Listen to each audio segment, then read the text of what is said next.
The regional playoffs produce plenty of great games, champions, and trips to states as spring sports across the county ramp up for the postseason. Welcome to Sports Wire.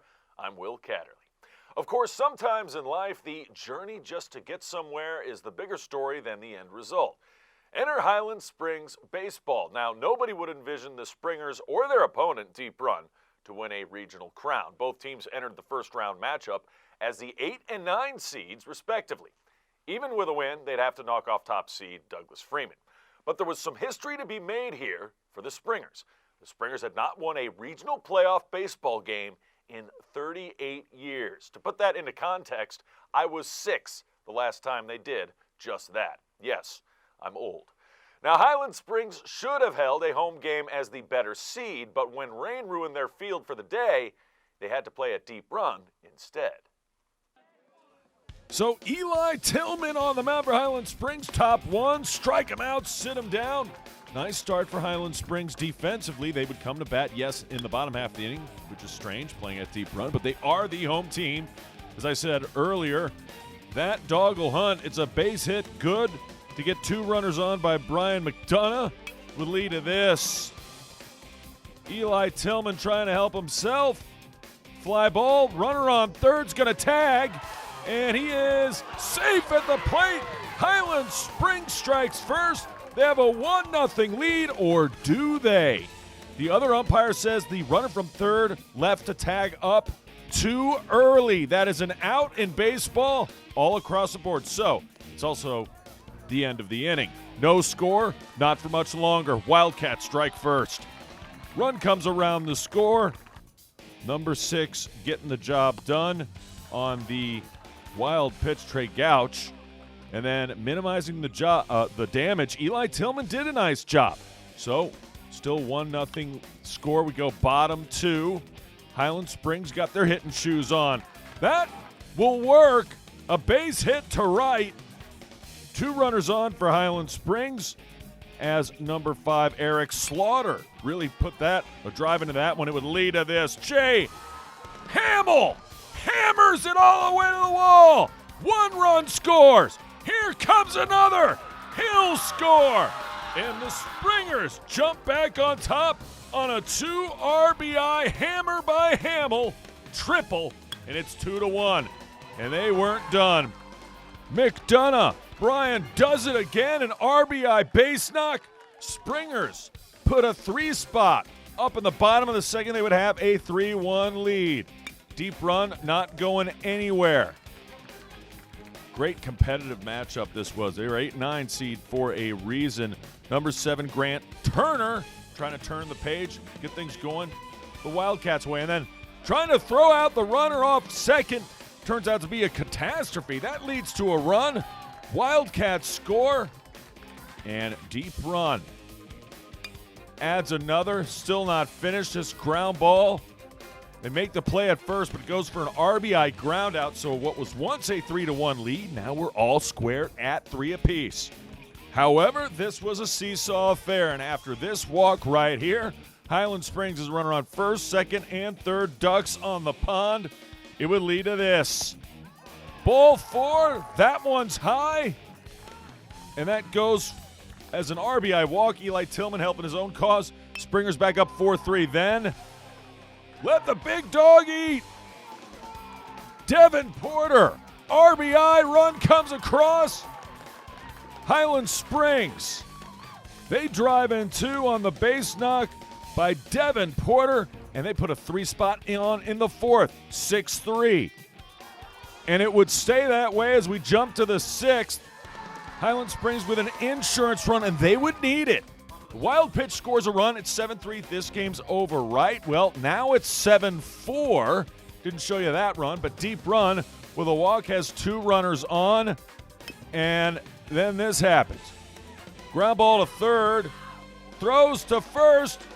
Nobody is out. 2 runs come home. And the Springers, all of a sudden Cameron Rizzo comes through. They're down 7-6. Leads to this. The ball's in high. It is far. Shepard Munson. But it's caught. It's caught. The Springers record the final out. And for the first time in 38 years, Highland Springs has won a regional playoff baseball game. 7-6 Springers. They get the win over the Wildcats in historic fashion. I don't even have words for it right now. Tonight was a great night for our team and the family and all the parents and everybody has been a part of this. So right now I'm just soaking it all in. This is what we've been working towards all year long for the last 3 years since I've been here with the culture. The whole Highland Springs family and the school has had great athletics this year, so we're just glad that we can contribute to that. Congratulations to the Springers, even though their season would come to an end against top-seeded Freeman in the following round. Two teams trying to continue their season, Glen Allen and J.R. Tucker. Glen Allen, the higher seed, but playing at Tucker because of field conditions. Not gonna bother them much. Their hitting shoes were on, and they were demolishing the baseball at the plate. Number 20 getting a hold of that one. Ethan Brooks. Later. That'll work. Ground ball, line drive, base hit. Here comes another run. Jags well on their way. The RBI single gives Glen Allen a 2 spot in the first. And then Ethan Hudson on the mound. Had a little trouble early. Tigers trying to come back. Alex Hagerich with the walk. And then a base hit up the middle. Here comes a run. Tigers on the board. That would make it 2-1 as Hagerich scores. And number 10 doing the damage, Caden Ballum. So 2-1. We go to the bottom half of the second. Problem for Tucker was Glen Allen just wouldn't stop hitting. That just gets over the head of the outfielder. Runner comes around to score. Eli Brooks picking up the RBI single. And the bats, picking up where they left off. That ball gets past the catcher. Run comes around to score. You cannot give a good team extra outs or extra chances to advance. And that's what happened. 2 more on the board in the second. It's 4-1. Hudson settling down after that first inning. Strike him out, sit him down. More from Hudson. Guy's got a live arm. Watches that one blow by. Multiple strikeouts for Hudson on the afternoon, but he wouldn't have to go too far in this one because Glen Allen just kept hitting. Line drive up the middle, base hit. Andrew Harris scores. And single for Mitchell Bales. Not needing to bail out Glen Allen because everybody was hitting. This was a team effort. Sliding home safely. Bales scores off the RBI base knock once again. And this time it's Ethan Brooks picking up his second hit of the afternoon. You know Glen Allen loves to run the bases. Tucker had a nice play set up, but the throw was not in time to try to get the double steal. Runner scores. Eli Brooks from third to home. Later, more bats are coming. Almost hit the runner heading from first to second. He's going to come all the way around to score. Jags up a lot to a little at this point. Here comes another run. He will score. And this game does not have to go the full 7. A 5-inning affair as Glen Allen advances. They take down Tucker 11-1 is your final, and they would dominate Clover Hill to get to the regional final. Let's go to regional track held at Glen Allen this year. To the ladies pole vault we go. Freeman's Kelly Mullenauer, 11 feet for 4th place overall. And then it was a gaggle of Glen Allen Jaguars. Meredith Bayham. Nice vault there, 11 feet 6 inches, good for 3rd place. This season it's all been about the Romano sisters. Emily Romano. Check this out. Whee! 12 feet even for Emily. Good enough for 2nd place finish, and she'll take a rest. And then big sis senior Sam Romano. Check this out. 13 feet 3 inches. She takes 1st place. Glen Allen won the pole vault on the guys' side. Camden Kirker with a vault of 13 feet 6 inches. Girls triple, Ava Squire and Camille Adkins of deep run, each tied for 11th at a jump of 31 feet 1/2 inch. Nice job by the Wildcats. Elia Taylor seen here for Douglas Freeman. Finished 4th overall with a jump of 34 feet, 7 inches. Caitlin Cook finished 1st for Elsie Bird. Princess Jackson 2nd for Highland Springs. Speaking of Highland Springs, 3 springers in the guys triple. Cameron Fearson and Brain Canane doing their thing for Highland Springs, but there would be a 3rd that would finish in 1st place overall. Jeremy Jones at 44.5 inches takes home the top spot. To the track we go. This would be a battle between Brooklyn Robinson of Prince George and Princess Jackson of Highland Springs, and check them out. Lanes 3 and 4 respectively, and just barely eking it out, Brooklyn Robinson with a final time of 14.73 seconds versus a 14.81 for Princess Jackson. Still, nice job by Jackson with 2nd place finish overall. Elsie Bird, Caitlin Cook finished 3rd. Boys, 110-meter hurdles. The Battle of Midlothian in this one between Christian Lanier and Armani Hinman. 15.42 for Lanier. Hinman, 15.61. Elsie Bird finishing 3rd and 4th. Prince George in 5th. J.R. Tucker's Brian Payne with a 6th place finish. Girls 100, let's get rid of the hurdles. Great one here. Brooklyn Robinson again of Prince George going to take home another one. Finishing in 1st, just barely beating Seymour Green of Mills Godwin, 12.29 and 12.35. And Shani Jefferson of Highland Springs finishing 3rd at 12.69. Boys 110, same deal. Get rid of the hurdles. Away they go. This is a battle between Prince George's Lamont Victoria and Elsie Bird's Jason Ward. And don't forget, Jeremy Jones of Highland Springs, but the Royals take it as Victoria finishes with a 10.69. Ward 10.82. Jeremy Jones, who won the triple jump at 11.04, finishes 3rd. And now for the very unaesthetically pleasing, at least from a video perspective, boys 300 meters. Look at all the traffic in front. Try to focus on the runners. Forget everything else in front of you. It's Kamar Fearson for Elsie Bird, Camden Kirker, Glen Allen, and Samuel Stowe of Mills Godwin. The top 3 going for all the marbles in this one, and even in the final stretch, looked like there was a whole lot more involved than that. But at the end of the day, Kamar Fearson of Elsie Bird and Camden Kirker. And Fearson gets the win for Elsie Bird. Kirker 2nd. Mills Godwin, Samuel Stowe finishes in 3rd place. Nice job by Kirker finishing 2nd for the Jags. Some of the other winners include Michael Tull of Deep Run winning the boys 1,600 meters. Glen Allen's Sean McElwain won the boys discus, while Anaya Harris of Deep Run won on the girls' side.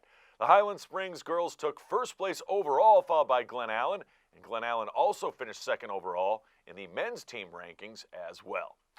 We head to softball for some playoff action. When we come back, Hermitage and Freeman put on a hitting display, while Glen Allen tries to survive the Highland Springs Springers. That and more straight ahead.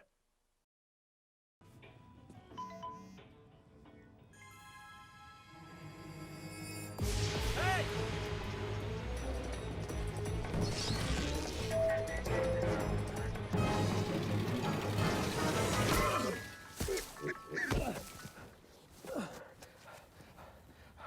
So, same time next week? Well, of course. Put away a few bucks, feel like $1 million. For free tips to help you save, go to Feed the Pig. Welcome back to Sports Wire. Guys, lacrosse semifinal action. Deep Run Glen Allen. The winner gets to the finals and a trip to states. Deep Run was physical. Oh, my. You saw the push over there, and then he shoots, he scores. Matthew Carter puts a biscuit in the basket. Deep Run up early, and then whistling shot. Nice job in net by Glen Allen. Their keeper was busy. So was Deep Run's. Look at the defense. I mean, this Wildcat team is fast and they are physical. And watch them disrupt things here. They turn defense into offense. They got numbers. Check it out. Little stop, pop, give and go. He shoots, he scores. And Matthew Carter, his 2nd goal of the evening. Wildcats would have a 3-0 lead over the Jags. Jags trying to come back, and come back they would. They're too good not to. Gavin Gallivant. He shoots, he scores. Glen Allen on the board. 3-1 at that point. More from the Jags. Looking. Still looking. Surveying. And then just turns on the afterburners, goes low. Shoots and scores. Landon Honig, one of the heartbeats of this team. 3-2. It's anyone's game after one. Second quarter. Deep run, asserting their will now. Firing, finding the back of the net. He shoots. He scores. That one goes to Jack McNally. Don't need a roadmap to find that goal. Wildcats extend their lead. That would lead to this. More from deep run. Parting the seas, it's open for Joe Wrestler. Wrestles that one home. Wildcats up big at this point, 5-2. Feels big at least. They kept winning the draws as well, so 3-goal advantage. Gonna make it more. The one-timer, he shoots, he scores. It's Matthew Carter again. He was huge in this one. Wildcats survive and advance. That was as close as Glen Allen would get in this one. 17-9 is your final as Deep Run moves on. To the softball playoffs to go. First round action. Abby Darter on the mound for Freeman. This game already underway. Taking on Hermitage. That ball's hit deep all the way to the wall. Left fielder can't corral it. And Molly Harris has herself a double. A lot of runs scored in this one. And that's not going to make it the distance, but we'll get the out at first. It'll work for a run, though. Runner comes trotting home from third. Goes as an RBI ground out. And Hermitage gets one up. Then Darter darts in the fastball outside corner. Strike 3. It would be a 6-4 game. Hermitage, the home team, up 2. But you know what? This Freeman team can hit as well. Number 11, Sydney Tyler. Heading to second, though. And Hermitage tags her out. And every run in this game was paramount.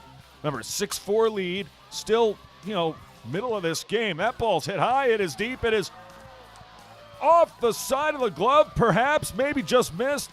Kate Son connects, and then that ball is crushed, and it falls just in front of the center fielder.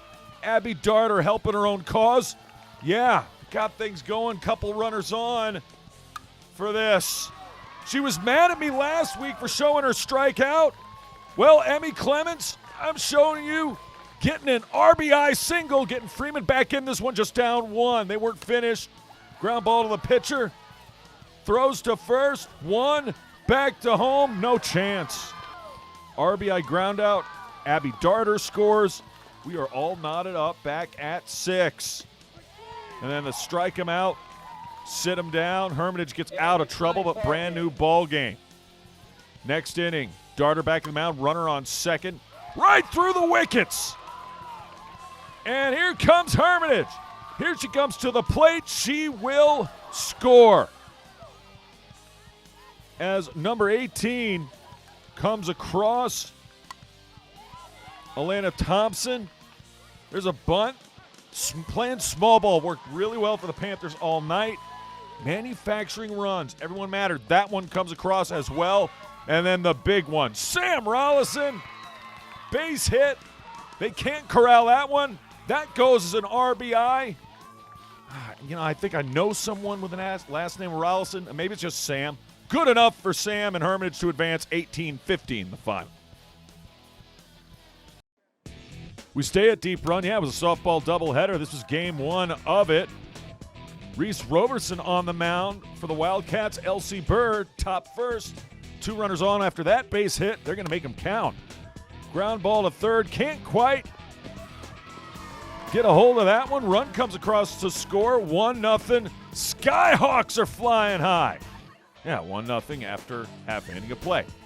Wildcats, however, they had their hitting shoes on. That's a base hit, bottom 1 to get things going for the Wildcats. Number 13 doing the honors. Charlotte Boswell does well. This ball is absolutely crushed. Almost leaves the yard. That's going to go as an RBI and the longest single you'll ever hit in your life. Jessica Colehorse connects. That's a line drive, base hit down the left field line. Tegan Balser. Yes, sir, for Balser. She drives home one. Wildcats take the lead. Oh, make that two. 2 runs come across the score. So Balser takes advantage. She also takes second base on the base knife. That ball is absolutely crushed. I thought that was leaving the yard. A lot of warning track power in this one. I kid. These girls can hit it out as well. Another RBI, another base hit. Wildcats moving runners. Number 3, Sydney Flores on that one. And then this doggle hunt. That almost gets out of the yard. 3 almost home runs in the first inning for Deep Run. This time, doing the honors, number 17, Janie Vaughn. Still batting. Skyhawks make a nice play at first. Still goes as an RBI ground out as Vaughn crosses. Deep Run put a 6 spot up in the first inning, and then they took care of business on the mound. Strike him out, sit him down. And then again, Roberson gets the K. Wildcats get the win. They survive in advance, 11-1. 5. Congrats to Deep Run and Hermitage, both getting opening round wins. They would not get past the second round, however. This is second round action. Glen Allen, Highland Springs. Springers ladies trying to do what the guys did. And early on, number 17 with a big-time hit, Joy Tate. Joy to the world, a double. But Miss Tharp had other ideas. Grace Tharp gets out of the inning, no score. Highland Springs, meanwhile, playing some good defense. Situational defense all game long. Kept them in this one. Springers with another chance. Runner on second. Make it first and second. That would lead to this. Tharp delivers outside corner. Strike him out, sit him down. She was excellent in this one as she gets the strikeout there. Again, I said situational defense. Great job and left. Then Tharp trying to help herself. Tried right field. Nope. Springers are there. Got to tell you what. Good pitching. Good defense. Just need a couple of timely hits. And you need Tharp not to continue to hit the corners. She gets the benefit of that one. Strike out. And then another one. Strike him out. Sit him down. That time swinging. Nobody was scoring in this one. We finally go to the bottom of the fourth where Glen Allen going to break through.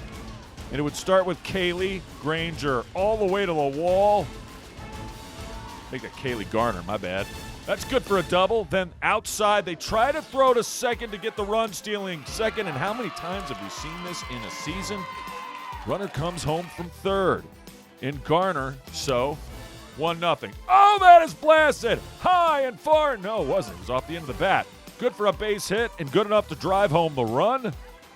As number 16, Grace Tharp helping her own cause. That would give them a 2-0 lead. Highland Springs, check out this play at first. Really, really well done. Nice job getting out. Highland Springs, actually, not shown here, gets strikeout again by Tharp. She pitched well. It would come back, tie this one at 2.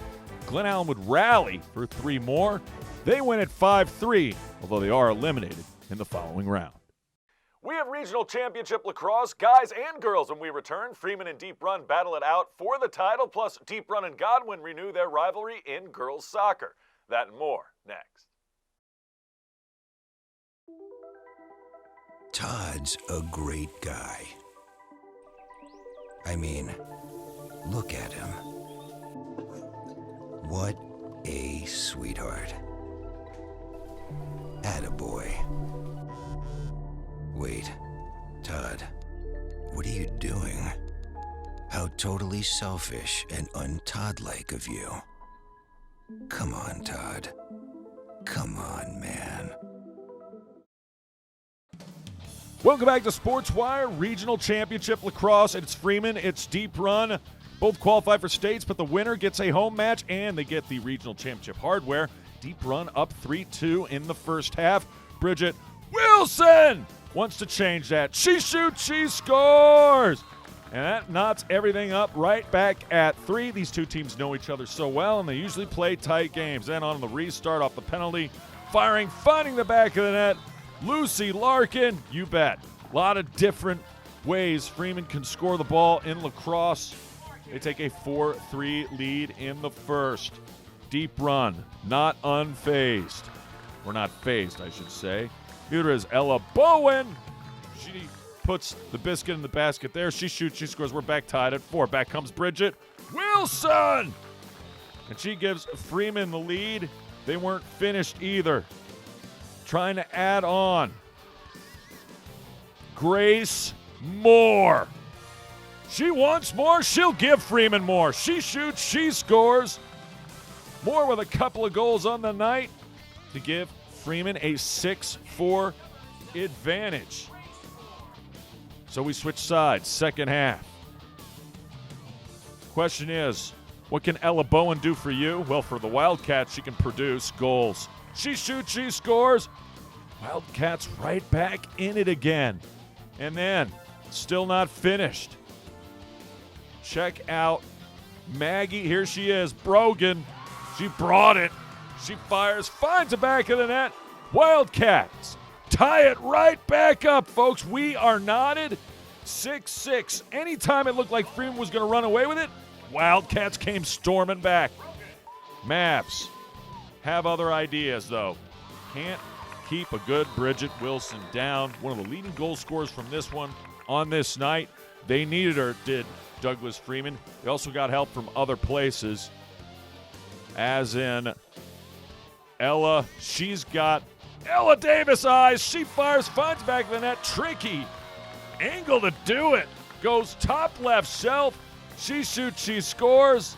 That helps give the Mavs a 2-goal advantage. And then Lucy Larkin makes it 3. 10-7 Mavs. At that point, deep run. They rallied a couple different times, down 2 goals. Not going to be able to rally down 3 as the 10-7 lead going to hold, and the Freeman Mavs can celebrate. Regional championship time. That also means taking home the hardware. Congratulations to the Freeman Mavericks, your 2022 Region 5C champions. They will host an opening round match. Deep Run will go on the road. Final score, Freeman 11, Deep Run 8. Wilson says they've worked hard for this. Worked really, really hard. Every single person on this team. It's not one person, it's the whole team. And such the committed coaches, like doing their best, putting their all in, and everyone's showing up all the time. It's just so much hard work that's gathered to this point, and we finished through and came out with a win. And we're super excited to go to States. And they should be excited. How about the guys? Who's going to go to States, or at least host States, and take home the regional hardware? Oh my! Freeman's Del Vadunas, that was spectacular. He shoots, he scores. Would it be Freeman or Deep Run? Well, Freeman would jump out to a lead. That's 1-0, and Vadunas. Watch the physicality. Get out of my way, that's my ball. It'll hold the bench back. Defense to offense. This guy was money, too, with assists. He shoots, he scores. Number 42, Charlie Barnhart. But Matt McCabe, oh, captain, my captain, with a key assist there. He would have more where that came from.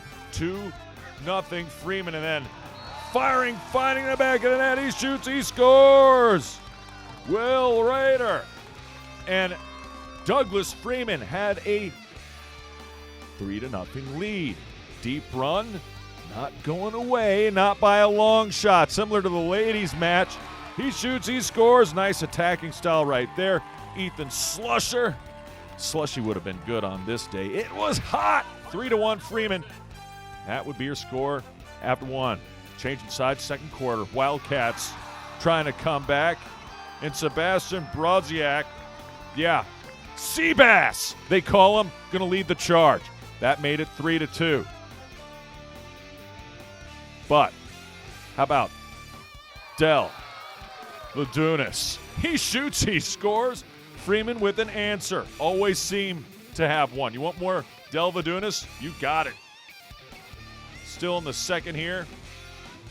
Nice look. Vadunas fires, finds the back of the net. He shoots, he scores. Already 3 for Vadunas. He was solid on the night. And Freeman, all of a sudden, a 6-2 lead. Is at the end of deep run. Not if Seabass has anything to say about it. He shoots, he scores. Sebastian Brodziak, the midfielder, the senior, Seabass, shoots and scores again. What a catch Seabass is for the Wildcats. And deep run right back in it. It's 6-4, 2-goal game. It makes a big difference. Second half, more deep run.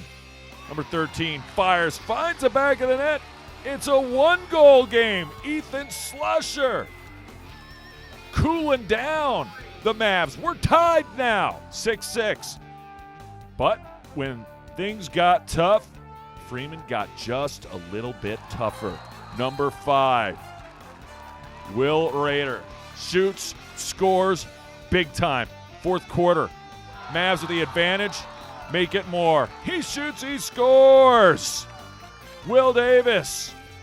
And then more Mavs. Looking. Go low. He got it. Quinn Farrell finds the back of the net. Great work by Douglas Freeman. A 3-goal lead for them, and that would stand just enough, more than enough, really, to take home the regional hardware. Congratulations to the Douglas Freeman guys, your 2022 Region 5C champs. Freeman wins it. 10-8 is the final. Deep run, we've played them so many times. Pretty much every game goes like this. They go on a run or two. We just had to keep our heads and, keep shooting. Figure they're eventually going to start going in. Yeah, we did a great job stopping that run. They're a great team. Gracious in victory. Congrats to both for making states. Girls soccer semifinals. It's deep run. It's Godwin. The rivalry continues. First half, she shoots, she scores! Go Wildcats! Senior captain Julia Stevenson gets deep run on the board first with 23 minutes in change to go. 1-0 deep run. Keeping the pressure on. Wildcats a chance! Oh, just goes high. That could have been 2. Godwin looking for answers. Still first half action. They got something going here. Played at Glen Allen. Check it out. She's got a run. And fires. Scores. Goal. Riley Shear gives Godwin new life. Because we got a new game. We're tied and knotted at 1 with 8:52 to go in the first half. Still first half action. Oh, what a chance. Got it to go. She shoots, she scores. Wildcats come right back. Emma Streifler stifles Godwin with that strike. It's 2-1 with 8 minutes to go in the first half. A lot of action. You like goals? It's a pretty good soccer match to go to. Godwin on the free kick. A great chance there, but just not quite off the boot of one of her teammates. Godwin goalie gets to that one first. Beat 2-1 at the half. Second half action. Eagles need that equalizer. Here's a chance. That one goes, off the crossbar. They say no. Keep that in mind as we move forward to the highlights, because the Wildcats, check out this corner, going to have a chance of their own off the crossbar. This time they say yes. She shoots, she scores. They say it crossed the line. That gives Deep Run a 3-1 lead. Kristen Mackenheimer puts it in, and Deep Run wins it by that score, 3-1, and they advance to states. And they'll take on Glen Allen in the regional championship. Boys, semifinals. Freeman, Clover Hill shoots, he scores! What a boot by Christopher Chavez, and Chavez, show me again in slow-mo, check it out. There's nothing the keeper could do. Great move on it. Clover Hill cavalier about it, and the Cavaliers have a 1-0 lead. You be the judge. Is that a takedown in the box or not? Referee says play on. If it was, Freeman would have had a penalty kick, could have knotted this up at 1. They say play on. Off the crossbar and then off, well, the crossbar. The football crossbar in the football crossbar. Freeman trying to come back, still down 1. They had some opportunities. Nice D right there to get out of harm's way. Here comes Freeman again. Mavs looking, stopping, firing! Just goes wide, high and wide. Mavs still trying to find that equalizer. Trying to stop Captain Chavez and the Cavaliers from advancing. Here's a great chance, and oh! Keeper comes up big. Goes low, should have gone high. One more chance, still in the first. Gets deflected. And Johnny on the spot are the Cavaliers. One guy who worked really hard, maybe really, really hard, besides the players. This guy, he's like 8. He's running up and down in 95-degree temperatures. Terrific ball boy. One of the only ones there. So kudos to him. Second half. There's a guy on the ground for Clover Hill. Freeman going to boot it in. Freeman going to have a chance at net. Goalie gets the ball, and he cramps up a little bit. Look, it was hot. It was hot. By the way, mustard, pickle juice. Best way to treat cramps. That and stay hydrated. Great chance for Clover Hill to go up 2. The header right on net. Johnny on the spot. Freeman's keeper. Mavs, one last chance. This would be one of their best. Check it out. Getting it into the center of the box. That's all you can hope for. Then get it on net. Oh, it gets deflected wide. Clover Hill holds on. A great season for Freeman comes to an end. Cavaliers will face deep run in the finals. So when we count boys and girls tennis, 14 different Henrico teams have qualified for state tournament play. Now remember, if you have questions or comments about the show, just send me an email to this address, sportswire@henrico.k12.va.us, and you can always follow us on Twitter. I can't wait to see ya next time on Sportswire.